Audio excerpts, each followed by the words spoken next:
Has it always been so difficult for you to keep a relationship? Like, you're great at what you do in other areas like career, business, but for some reason, relationships tend to be the most challenging area of your life. If that's you, make sure you continue to watch, because in this video, I'm gonna be covering why 80% of all relationships don't last. I went from not being able to have a boyfriend for more than 2 weeks to now having a 6-year-long relationship with someone, but not just being in a relationship, actually having it being harmonious, loving, passionate. There was definitely something that I overcame, and there was a shift in my mind that happened. I'm becoming a better woman just being in this relationship, and it helps me with my profession and my career and helping to make me more money. Point number 1, priorities are not in order. This is one of the biggest reasons as to why relationships don't last, especially from someone that is extremely hardworking, extremely business-minded, money-motivated. People like that, which I can say this about myself, we tend to prioritize our business and careers as our number 1 priority. Now, I understand logically that makes sense to do in order for you to be successful in that area and make more money, but if you actually knew something, if you knew how to prioritize every area of your life, you're going to make more money. And when you align your priorities straight, you're going to have success in every area of your life. You are more than welcome to not follow these priorities, really depends on you, but I know that I used to prioritize my career and business as the number 1 thing, and it eventually led me to depression and destruction and being single and hating my life and just being miserable until I figure a few things out, and that is having your priorities aligned and in order. First priority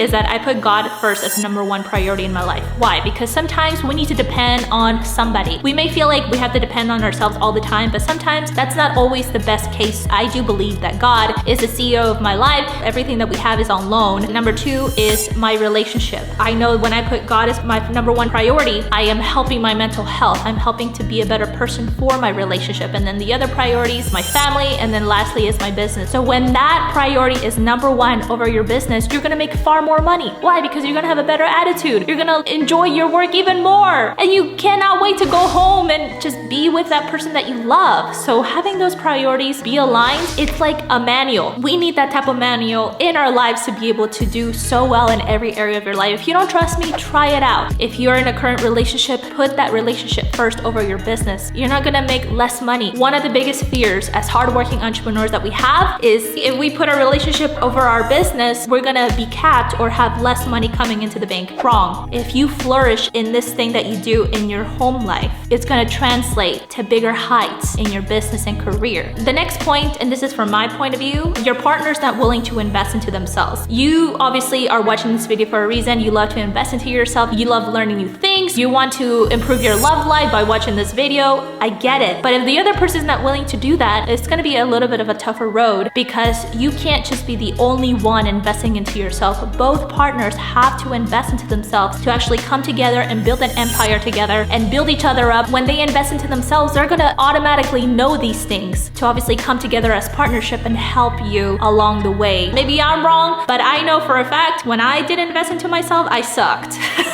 I sucked really bad in the relationship area, like exhausting. So for me, that's a deal breaker. If you're not going to invest into yourself, I want nothing to do with you, only because like I'm not gonna be the only one carrying all the weight and keeping myself green and learning new skills. I would want, and I do expect for my partner to do the same, if not more. Doesn't matter how they do it, as long as they invest into themselves, like communication skills, dealing with people, knowing how to improve their love life. The next point is having lack of communication, like poor communication skills. It's so important to know how to communicate. It's so important to, oh my goodness, to even confront something that is so hard to confront in your relationship. I know many times for me, I expressed myself to my boyfriend of 6 years, really personal things that I would never share with anybody else, but you know, out of guilt or shame, sometimes we don't confront those things, but they're your partner for a reason. If you fear like they're gonna leave you because you're being honest with them and vulnerable, I would say they're not a very good partner for you. But if they're there even through your wickedness, there's a lot of trust being built in that way. I know just recently, like I share things with my boyfriend that I'm not proud of, and he just loves me regardless, which is such a beautiful thing. So if you find someone that's open to hearing your skeletons in your closet, it's a win-win, because we all have faults.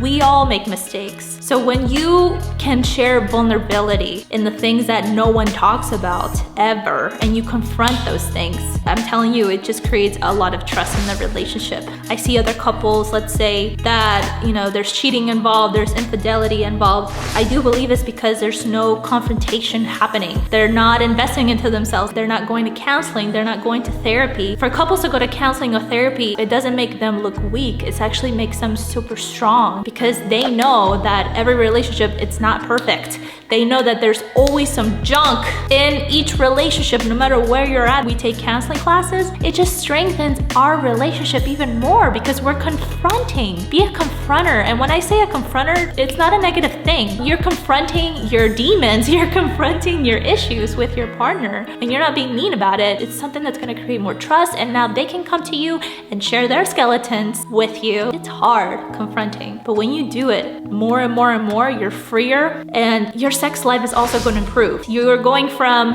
a boring relationship, an okay relationship, to a very, sexual, loving, communicative relationship. And that's something that we truly, truly want. And when we really improve that area in our lives, it's going to translate to all of our areas of our life, and we are going to be far successful, and our businesses are going to explode, and we're going to make far more money. It's just something that people just don't get, and I was that person. Sometimes I'm stubborn too. Whenever you feel stressed or anxious about something, it's because there's a lack of priorities. Majority of the points that I go over, they all go hand in hand, and the next point is baggage and insecurities are not being worked on. No matter what, we're gonna have baggage, we're gonna have insecurities, but the less of those things that we have, the better. So I know when I first went into my relationship with my boyfriend, I had a lot of baggage that were heavy. Ugh, so heavy, man. And a lot of insecurities. I'm telling you, I was a jealous person. I would just react about everything like a girlfriend that you do not want, okay? I'm not even kidding you right now. It's ridiculous. Like, when you work on yourself, everything else starts to change for you. And it's all a heart factor. Where is your heart in this situation? When you work your heart the most, and obviously learn new skills and learn how to talk and communicate better in a way that the other person understands you, you will reap the rewards that you have done unto yourself, even though it's hard. It's hard to just be vulnerable and confront things and look at, your flaws and just improving them. I know what my strengths are. I know what my weaknesses are. And if I want a harmonious relationship, I have to get rid of my insecurities. I mean, they're still gonna be there, but I definitely feel like a better woman than I was 3 years ago. And it's just amazing to be free from it all and less baggage. And I'm just like, the weight has been lifted off of my body when you just confront and you forgive yourself. I feel like we go into relationships trying to change the other person, but honey boo, if you realize when you're trying to change yourself, it is so much work. So can you imagine trying to change the other person? Might as well just give up from there, because you're never gonna change that person. They have to decide to do it, but with you leading by example, you changing yourself, you getting counseling, you getting therapy, and obviously both are gonna come together over time. That's what a partnership is all about. It's not gonna be daisies and flowers.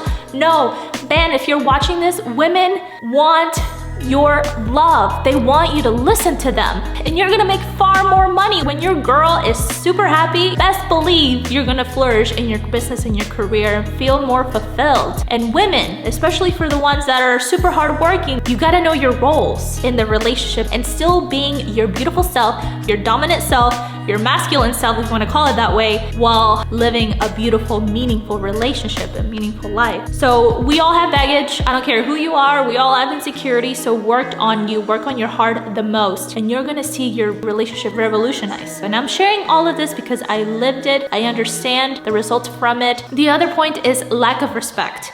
I know for men, they search for respect more than anything. And I feel like women, we don't respect men as much. And I remember for the longest time, I didn't respect my boyfriend and his boundaries and things like that. And it's so important to have respect and honor for each other. Let's say they just need to take a breather and you don't let them do that. That's a lack of respect. Respect their privacy, respect their space, respect them where they are at. If you're wanting them to express something to you and they're not ready, you like being manipulative and like shoving things down their throat, that's not respect. And I can say that because I used to be manipulative in my relationship, and that didn't cause great things from it. There's a lack of vision in the relationship. Why are you in this relationship? Why are you with this person? Why? What is it? If there's no vision, it's gonna fall apart. It's gonna end up in breaking up. It's gonna end up in cheating. It's gonna break up in divorce. Those things that we don't want. So I know I should put this point first actually in the video because it's highly crucial. Having a vision. You may have a vision for your business and your career and in your life, but what's your vision for your relationship or your marriage if you want to be married? A man without a vision will perish. Having that picture in your mind, because even when hard times come, you have that vision, you're gonna keep going, you're gonna continue to work on you, you're gonna continue to improve. Just like any business venture that you get in. If you have no vision, you're gonna quit, aren't you?